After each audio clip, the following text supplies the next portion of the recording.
बच्चू कडूने शिवसेनेत सामील होण्याचा जो निर्णय घेतलेला आहे तो अत्यंत विचारपूर्वक घेतलेला आहे. एखादा आमदार स्वतःच्या ताकदीवर तीन तीन वेळा जेव्हा अपक्ष म्हणून निवडून येतो, निश्चितच त्याला काही पार्श्वभूमी असते. आता एकनाथ शिंदे साहेबांच्या बरोबर काम करताना त्यांनाच याची कल्पना आहे की नेमकी राजकारणाची दिशा काय असावी. परंतु त्याच्या विरोधात हे जे काही लोक बोंब मारतायत, यांनी काँग्रेस आणि राष्ट्रवादी बरोबर केलेला घरोबा ही आत्महत्या नव्हती का? हे पक्ष संपवण्याचं लक्षण नव्हतं का? ज्या विचाराला कधीच शिवसेना प्रमुखांनी जवळ केलं नाही, त्या विचाराशी संगत नाहीये तर शय्या करून अशा प्रकारे राज्य चालवणं हे शिवसेना प्रमुखाला अभिप्रेत होतं का?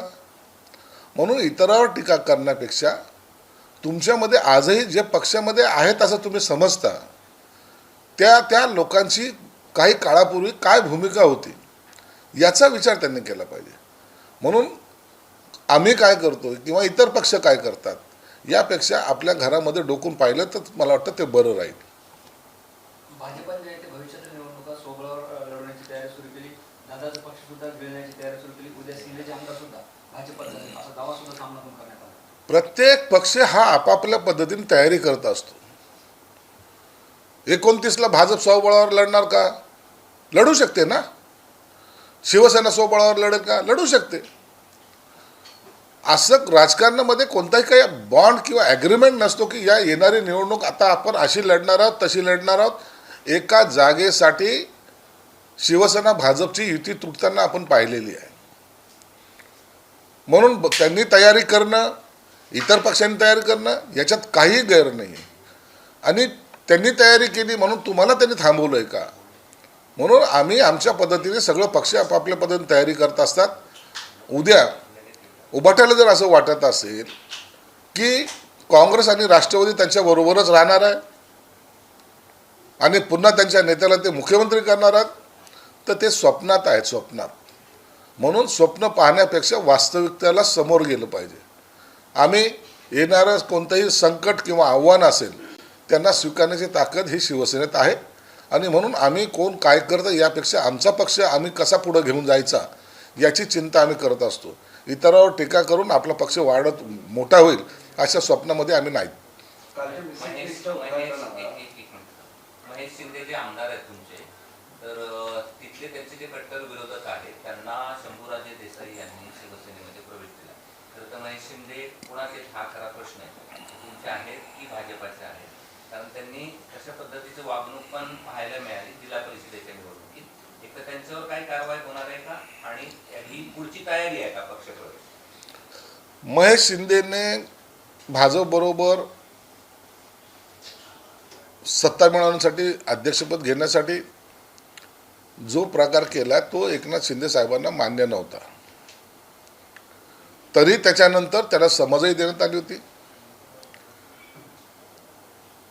तरी त्याचं स्टेटमेंट देणं काही बदललेलं नाही. आणि म्हणून एकनाथ शिंदे साहेब याच्यावर निर्णय घेतीलच. परंतु त्याचे विरोधक असले म्हणून पक्षात घ्यायचं नाही ही भूमिका नाही आहे. विरोधक काय आहेत हे तपासून सुद्धा घेतलं पाहिजे. आणि मला वाटतं शंभूराज देसाईंनी ज्यांचा पक्षप्रवेश घेतला आहे तो एकनाथ शिंदे साहेबाला विचारूनच घेतला असावा. त्यांना विचारल्याशिवाय कुणाचाही पक्षामध्ये प्रवेश होत नाही आणि कोणालाही पदं दिले जात नाहीत.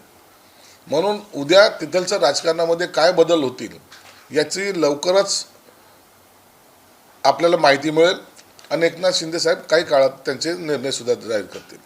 त्यांच्या कार्यक्रमात तुमच्या नेत्यांचा फोटो नसतो, तुमच्या कार्यक्रमात त्यांचा फोटो असतो.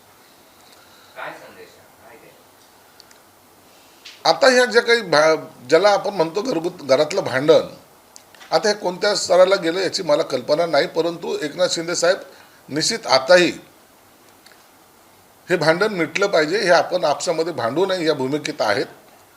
आणि म्हणून या पुढच्या आठवड्यामध्ये कदाचित त्यांना बोलून घेतल्या जाईल, त्यांना विचारलं जाईल. आणि जर अखेरला अंतिम काही कटू निर्णय घ्यायचा असेल तर तो एकनाथ शिंदेसाहेब घेतील. महेश शिंदे विरहित पक्ष तिथे आपली ताकद निर्माण करण्याचा प्रयत्न आहे या पक्ष प्रवेशातून. माणसावर पक्ष नसतो, पक्षाच्या सपोर्टवर माणसाचं नेतृत्व तयार होत असतं. निश्चित काही नेत्यांची वैयक्तिक ताकद असते, हे नाकारता येत नाही, परंतु आम्हीच पक्षापेक्षा मोठे असं समजण्याची चूक काही लोक जे करतात त्याचा परिणाम त्यांना निश्चित भोगावा लागतो. काल तुमचं उद्घाटन झालं, इतका शो करण्याची काही गरज नव्हती. अरे बाबा तुम्हीच केलंय सगळं, हे सगळं दिसतं हे तुम्हीच केलं आहे असं संजयजी राऊत म्हणाले. राज्यात सगळ्या याच्यावर व्हीआयपी कल्चर निर्माण करताय, सर्वसामान्यांना त्रास देत आहे, त्यांची ट्रॅफिक जाम आणि ओरडताय. हे बघा, एखादं काम केल्यानंतर लोकांपर्यंत तो मेसेजही गेला पाहिजे आणि त्याचं क्रेडिटही घेतलंही पाहिजे. राजकारणामध्ये कोणत्याही कामाचं क्रेडिट घेणं हा एक महत्त्वाचा भाग असतो. तुम्ही सत्तेमध्ये होता, तुम्ही काय केलं? माझं कुटुंब माझी जबाबदारी, किती जाहिरात केली होती, त्याची आवश्यकता होती त्याची? आणि तुम्ही तर त्या जाहिरातीप्रमाणेच वागलात. माझं कुटुंब माझी जबाबदारी, बाकीचे गेले उडत. एकनाथ शिंदे साहेबांनी असेल, देवेंद्र फडणवीस साहेबांनी असेल, की आमचं व्हिजन जे आहे, पुण्याच्या लोकांना होणारा त्रास किंवा इतर ठिकाणचे असलेले उद्घाटन हे लोकांच्या भूमुख असलेले कार्यक्रम होते. म्हणून ते कार्यक्रम करताना लोकांना सुद्धा त्यांना माहितीसुद्धा जाते आणि आपला महाराष्ट्र आणखीन प्रगतीपथावर जाते. म्हणून अशा गोष्टीचं सुद्धा दुःख तुम्हाला होत असेल, विकासाच्या कामाचं दुःख होणार तुम्ही लोक. आम्हाला घरात बसून राजकारण करायचं नाही. आम्ही रस्त्यावरची माणसं आहोत आणि रस्त्यावर येऊनच जी कामं झाली ते ठामपणे लोकांसमोर मांडतो सुद्धा. कुटुंब आणि जबाबदारीवर त्यांचं असं म्हणणं होतं की उद्धव ठाकरे यांच्यासाठी त्या काळात आव्हान होतं ते लोकांची प्राण वाचवणे. इतकंच नाही तर एकनाथ शिंदेचा प्राणही त्यांनी वाचवलेला आहे, हेही लक्षात आहे. अच्छा, मग यांच्या काय घरात का जादूमंत्र चालवत होतो का बंगालचे बाबा बसले होते?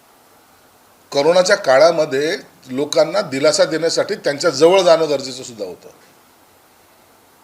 अख्ख्या महाराष्ट्राला माहिती आहे की ऑक्सिजनचे टँकर कसे थांबवण्यात आले होते, रेमडेसिवीरचे असलेला तुटवडा कसा पूर्ण करण्यात आला होता, अनेक ठिकाणी कॅम्प कसे लावण्यात आले होते. आणि घरी बसून व्हीसीवर जर तुम्ही लोकांचे प्राण वाचवत असाल तर मला वाटतं हा एक सुद्धा नवीन बाबाचा चमत्कारच समजावा लागेल. ही बाबागिरी करून असे लोक बरे होत नसतात. एकनाथ शिंदे साहेबाला सुद्धा कोरोनाचा हे झाला होता, संसर्ग झाला होता, त्यांनी त्याच्यातून ते सुद्धा बाहेर निघालेत, परंतु लोकांची सेवा करणं सोडलं नाही. तुमची सेवा म्हणजे घरात बसून लोकांना आशीर्वाद देण्याची, आमची सेवा म्हणजे लोकांमध्ये काम करून त्यांचे आशीर्वाद घेण्याची. हा तुमच्यातला ना आमच्यातला फरक आहे. उदय सामंत परवा आले होते, जरांगे यांची भेट घेतली. दोन वेगवेगळ्या चर्चा आहेत. एक म्हणजे तुमच्या पक्षाने जरांगेंना विधान परिषदेचं तिकीट ऑफर केलं होतं अशी चर्चा पहिलं, आणि दुसरं ते वर्कआउट झालं नाही म्हणून बच्चू कडूसाठी जी बोलली तिथं जरांगेंच्या घरी झाली. काय सत्य आहे, काय असं? बघा, जरांगे पाटलांना विधान परिषदेची उमेदवारी द्यायची हा प्रश्न मुळात नाहीच, मी हे 100% सांगू शकतो. जरांगे पाटलाला विधान परिषदेवर घ्यायचं किंवा जरांगे पाटलाचं असं मत आहे हे बोलणं चुकीचं आहे. मुळामध्ये काही गोष्टीमध्ये आपण अनेक लोकांना नेत्यांना भेटत असतो. उदय सामंत येऊन सुद्धा त्यांनी त्यांची जी काही भेट घेतली असेल, आता तर कोणतं निवडणूक नव्हती, निवडणुकीच्या पार्श्वभूमीवर जर त्यांना भेटलो असतो, तुमचा आम्हाला इकडं पाठिंबा पाहिजे, तिकडं पाठिंबा पाहिजे, आज काही चर्चा होती का? परंतु आपण एखाद्याला भेटलो की त्याला राजकारणाच्या दृष्टिकोनातून पाहिलं जातं. आणि म्हणून जरांगे पाटलाला उदय सामंतने घेतलेली भेट ही वैयक्तिक होती, कोणतंही राजकारण त्याच्यात नव्हतं. आणि बच्चू कडू हा वेगळा विषय आहे. बच्चू कडू हा आमच्याबरोबर गेल्या 22 पासून आमच्याबरोबर आहे, आमच्याबरोबर त्यांनी राहिलेला आहे आणि एकनाथ शिंदे साहेबाच्या नेतृत्वावर त्याचा विश्वास आहे. आणि म्हणूनच एक विदर्भामध्ये एक चांगला कार्यकर्ता जो पहिल्या शिवसेनेत होता त्यालाच पुन्हा स्वगृही आणण्याची भूमिका ही सर्वांनीच वटवलेली आहे आणि त्याला एकनाथ शिंदे साहेबांनी मान्यता दिली. त्याला दुसरी आणखी चर्चा अशी पण आहे की लक्ष्मण हाके यांना उमेदवारी देण्याच्या तुमच्या हालचाली सुरू होत्या आणि त्यासाठी जरांगे पाटलाची कन्सेंट घ्यायला पण तिथे पोहोचले होते. हे सगळ्या कल्पित बातम्या आहेत. लक्ष्मण हाके, जरांगे पाटील वगैरे वगैरे जे आहेत, या बातम्यामध्ये कोणतंही तथ्य नाही आहे. योग्य पाऊल उचलताना सगळ्या गोष्टीचा बारकाईने विचार एकनाथ शिंदे साहेब करतात. म्हणून तुम्ही अशा बातम्यावर आमचं राजकारण चालत नाही. सर्व जाती धर्माच्या लोकांना बरोबर घेऊन जायची भूमिका ही नेहमी एकनाथ शिंदे साहेबाची राहिलेली आहे. जाती जातीमध्ये तेढ निर्माण करणे किंवा विभाजून त्यांच्या मतावर आपला डोळा ठेवणे हेच एकनाथ शिंदे साहेबांच्या ना सोबत होतं ना राहणार नाही. म्हणून सर्वांना बरोबर घेऊन जायची जी काही भूमिका आहे एकनाथ शिंदे साहेबाची, हा अख्खा महाराष्ट्र जाणतो. म्हणून जातीपातीच्या राजकारणाच्या पलीकडे शिवसेना प्रमुखाचे असलेले विचार घेऊन जायची ताकद आज महाराष्ट्रामध्ये एकाच नेत्यामध्ये, त्यांचं नाव एकनाथ शिंदे आहे. जितेंद्र आव्हाड सांगतो की बागेश्वर माझे खरा त्याची पैदास आहे. जे रामदास करीत नव्हता त्याचाही उल्लेख तो करतोय. दादोजी कोंडदेव गुरु नव्हता त्या संदर्भात तो बोलतोय. पुढे जाऊन त्या सांगतात की स्वरूपानंद म्हणतो की शिवाजी महाराज दळले नाहीत, मग अफजल खानाचा पुतळा काय स्वरूपांच्या बापाने काढला. आव्हाडांनी प्रश्न विचारला. बागेश्वर बाबाचं लग्नच नाही झालेलं आणखी. बाकी ह्या अशा गोष्टी, हे बघा, जो समाजाच्या विरोधात बोलेल, महापुरुषांच्या विरोधात बोलेल, त्यांच्या विरोधात आम्ही आहोत. बागेश्वर बाबांनी केलेले विधान चुकीचं होतं, आम्ही ठामपणे त्याला विरोध केला. खराताने केलेले कारनामे, त्याला जेलमध्ये नाही आयुष्यभर त्याला फासावर लटकवलं तरी त्याचे गुन्हे संपणार नाही, एवढे मोठा कांड त्यांनी केलेला आहे.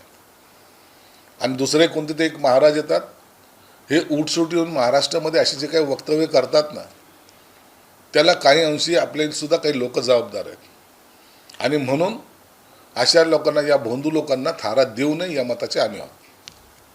नितेश राणे असं म्हणतात की मराठी भाषेचा आग्रह करताना हिंसा फक्त हिंदूवरच का, कधी मोहम्मद अली रोड, नल बाजार, मालेगाव, भिवंडी या भागात सुद्धा हिंसेची भाषा करून नका. या गोष्टी आता दरवेळेला रिपीट करण्यात काही अर्थ नाही आहे. हिंसा कुठं झाली नाही, हिंसा सगळीकडे झाली. हा वाद काय आत्तापासूनचा नाही आहे. मुळामध्ये आम्ही पाहिलेला वाद असा अनेक, त्याला 40 वर्षापासून हा वाद चालत आलेला आहे. काही समाज विरोधक जे आहेत त्या शक्ती काही एकत्र येतात आणि असे कार्यक्रम करतात. ओएसी ही नवीन त्याची पिलावळ आहे. म्हणून समाजामध्ये दुही पसरवताना असे महाभाग हे नेहमी तयार होत असतात आणि त्याला ठाम विरोध ही महाराष्ट्रातली जनता करते. संभाजीनगरमध्ये दिवसेंदिवस गुन्हेगारी वाढत चाललेली आहे. रोज 1 ते 2 मर्डर होऊ लागलेले आहे. नशेचं प्रमाण वाढलेलं आहे. गेल्या 2-3 दिवसांमध्ये 4 ते 5 हत्या झालेल्या आहेत. सर्रास कुणी कुणाला मारू लागलाय. संभाजीनगरमध्ये आठवड्याला जे काही 2-3 मर्डर झालेले ते खरं तर दुर्दैवी सगळ्या घटना आहेत. परंतु नशेखोराचा अड्ड्याची जास्त प्रमाणात वाढ झाली हे त्या गुन्ह्यातून दिसून येते. अत्यंत कमी वयाच्या या मुलांनी खून करणं, हे खून कोणत्याही जमिनीच्या वादातले नाहीत. हे खून कोणत्याही लुटीच्या, मोठी लूट किंवा दरोडा टाकण्याच्या माध्यमातले नाहीत. अशा प्रकारचे गुन्हे हे नशेखोराच्या माध्यमातून होत आहेत. म्हणून पोलीस कमिशनरला सूचना देण्यात आलेल्या आहेत आणि कडक कारवाई करण्याचे आदेशही देण्यात आलेले आहेत. खून झाल्यानंतर ते पाहण्यापेक्षा खुनाचे कारण काय किंवा त्याच्यापूर्वी या शहरातली सुरक्षेची व्यवस्था कशी याकडे त्यांनी लक्ष दिलं पाहिजेत. आणि त्या पद्धतीने आता स्पेशल फोर्ससुद्धा त्यासाठी डेप्यूट केलेला आहे. भविष्यामध्ये अशा घटना घडणार नाही याची काळजी आम्ही सर्वजण घेतोय. मराठी भाषेचा तुम्हाला असं का वाटतं की 2019ला दोन्ही पक्ष स्वतंत्र लढतील, शिवसेना भाजप 29ला, आणि त्याचीच तयारी तुम्ही करताय की वेगवेगळे प्रवेश? तसं नाही आहे. राजकारणामध्ये कोणतंही शाश्वत असं राजकारण नसतं. कधी काँग्रेस राष्ट्रवादी ही उभाटाबरोबर जाईल असं स्वप्नात तरी वाटलं होतं का? गेले. अनेक युती अशा झालेल्या आहेत या देशामध्ये की ज्या युती कधी स्वप्न जरी उघड्या डोळ्याने जरी पाहिलं तरी कधी सत्य होईल असं वाटत नव्हतं. आपण पाहिलं का, जम्मू काश्मीरमधली युती पाहिलेली, इथलची युती पाहिलेली, अनेक राज्यातली युती आपण पाहिलेली आहे. म्हणून उद्या काय घडेल याचा अंदाज बांधणं कठीण असतं. म्हणून आपला जो पक्ष आहे तो पक्ष मजबूत करणं हाच त्याच्यावरचा एक इलाज आहे. म्हणून आम्ही युती होईल का नाही होईल यावर चर्चा करत नाही. पक्ष मजबूतीवर आमची चर्चा असते. वेगवेगळे लढतील असं म्हटलं. प्रत्येकाचे अंदाज आहेत, परंतु आमची तर भूमिका हीच असणार आहे की महायुतीमध्येच लढलं गेलं पाहिजे. ताकद डिवाईड होता कामा नये. जर ताकद डिवाईड झाली तर विरोधकाला त्याचा फायदा होऊ शकतो. मराठी सक्ती संदर्भात हुसेन दरवाळे यांचे वक्तव्य समोर आले. ते असं म्हणतात की रिक्षा चालक शिकलेला नसतो, त्याला लिहिता वाचता आला असतं तर त्याने रिक्षा चालवली असती का? मराठी लोकांची मुलं इंग्रजी शिकतात, त्यांना मराठी येत नाही, गरीब रिक्षा चालकाकडून काय अपेक्षा करायची? हे नवीन त्यांनी काही दिव्य भाष्य केलेलं आहे. म्हणजे रिक्षा चालक अनपढ असतो असं जर त्यांना म्हणायचं असेल तर त्यांनी रस्त्यावर यावं. रिक्षा चालवणं हा गरिबीतला मधून निघलेला व्यवसाय असं समजण्याचं पाप त्यांनी करू नये. ग्रॅज्युएट पोरं सुद्धा रिक्षा चालवतात. रोजंदारी कशातून मिळेल हा प्रयत्न प्रत्येक समाजातील घटक करतोय. आणि म्हणून असे वक्तव्य करून रिक्षा चालकाला अनपढ आहे, त्याची फॅमिलीच अशी आहे, म्हणजे याचा अर्थ तुम्ही त्या वर्गाला खऱ्या अर्थानं कमी लेखतायत किंवा त्यांची विटंबना करतात असं माझं मत आहे. ज्या राज्यामध्ये जो कोणी माणूस असेल त्यांनी ती भाषा शिकली पाहिजे, हाच त्याच्यामधला अर्थ आपण घेतला पाहिजे. ना की पुन्हा समाजामध्ये तेढ आणि गरिबी श्रीमंतीचा हा बडेजावपणा मला वाटतं हुसेन दलवाईसारख्या ज्येष्ठ नेत्याने करू नये. भविष्यात दादाची राष्ट्रवादी महाविकास आघाडी देऊ शकते असं युगेंद्र पवार म्हणाले. त्याबद्दल तर कल्पना नाही. अजितदादाची राष्ट्रवादी प्रत्येकजण आपल्या डोक्यावर घेऊन पळत चाललेला आहे. प्रत्येकाला वाटतं की आता यांना आपणच घेऊ. त्या पक्षाचं स्वतःचं अस्तित्व आहे. त्यांनी काय करायचं त्यांचा निर्णय त्यांना घेऊ द्या. भोरमधील नरसापूर येथे दुर्दैवी घटना घडली. 4 वर्षाची मुलीवर अत्याचार करून त्याचा खून करण्यात आला. आता तिथे लोक रस्त्यावर उतरले, मोर्चा काढताय, फाशीची मागणी करत आहे. 2 वेगवेगळ्या जातीचे लोक आहेत, ते वाढत. हे अत्याचार करणारा कोणत्या जाती धर्माचा असला ना तरी त्याला चौकात असं पोलिसांनी आता एक धाडसाचं काम केलं पाहिजे. मागे एकदा हैदराबादमध्ये अशीच घटना घडली होती तर पोलिसांनी त्यांना इन्काउंटर केलं होतं. मला वाटतं या समाजामध्ये धाक जर निर्माण करायचा असेल ना तर यांना चौकामध्ये आणून यांची शिक्षा ज्याला म्हणतात ना ते खऱ्या अर्थाने त्यांनी दिली पाहिजे. अरे यार, पर हेमंत शर्मा ने कहा है कि मुझे किसी से भी खासकर अभिषेक मनु सिंघवी से लोकतंत्र या शिष्टाचार पर सीख लेने की जरूरत नहीं है. यह असली मुद्दा एक महिला से जुड़ा है जिसका राजनीति से कोई लेना देना नहीं है. हेमंत बिस्वा. देखिए, सुप्रीम कोर्ट ने जिसको जमानत दी है वो बड़े सोच के देती है. सुप्रीम कोर्ट के ऊपर टिप्पणी करना ये गलत बात है. मनु सिंघवी क्या कहते, ये क्या कहते, वो क्या कहते, जो पूरा मामला है वो क्या है एक बार देख ले, समझ ले. ना कि किसी के ऊपर भी टिप्पणी करना. किसी ने आपकी बात माना नहीं तो वो गलत है, जो मैं बोलता हूँ सही है, ये कहने की ज़रूरत हर कोई पार्टी का नेता करते रहता है. और मुझे लगता है पवन खेड़ा भी उससे कोई अलग नहीं है. पश्चिम बंगाल में 15 बूथों पर आज दोबारा वोटिंग होने वाली है. सेकेंड फेज में मगरहाट और डायमंड हार्बर सीट पर हिंसा और ईवीएम से छेड़छाड़ हुई. इलेक्शन कमिश्नर ने उनके वहाँ जो भी कंप्लेंट्स दर्ज हुई है वो कंप्लेंट के आधार पर ही उन्होंने पहले भी कहा था कि कोई ऐसी कंप्लेंट होगी या तो कोई ऐसा हमें लगेगा तो हम दोबारा मतदान भी लेंगे. और उसी वजह से आज उन्होंने 15 बूथ पे फिर से री इलेक्शन देने की कोशिश की है. और मुझे लगता है ये बात अच्छी है. स्ट्रॉन्ग रूम को लेकर टीएमसी ने चिट्ठी भेजी है. शशि पांजा के राज्य चुनाव आयुक्त को खत लिखकर सीसीटीवी में बार-बार रुकावट पर चिंता जताई. अब इलेक्शन में वहाँ क्या धांधली हुई इसका मुझे पता नहीं है, लेकिन अगर ऐसी कुछ घटना होती है तो इसका मतलब ये नहीं है कि वहाँ की ईवीएम मशीन बदली गई है या तो वहाँ कुछ धांधली हुई है. हर चीज़ से, हर एंगल से एक कोई सीसीटीवी फुटेज वहाँ नहीं रहता. हर तरीके से वहाँ कैमरे लगाए जाते. एखादा बंद चालू हुआ उसका मतलब इलेक्शन का नतीजा गलत निकलेगा ऐसा समझना गलत है. ताकि आज टीएमसी को ऐसा लग रहा है वहाँ उनकी हार हो रही है, बीजेपी वहाँ जीत रही है. सर, मध्य प्रदेश में जो हादसा हुआ है क्रूज में, उसमें 9 लोगों की मौत हुई. अब डूबते क्रूज में लाइफ जैकेट यात्री जो है ढूंढते रह गए. ये क्रूज वालों की जो लेके गए उनकी गलती है. क्रूज में बैठते वक्त लाइफ जैकेट ये रहना ज़रूरी है, कंपलसरी पहनना ज़रूरी है.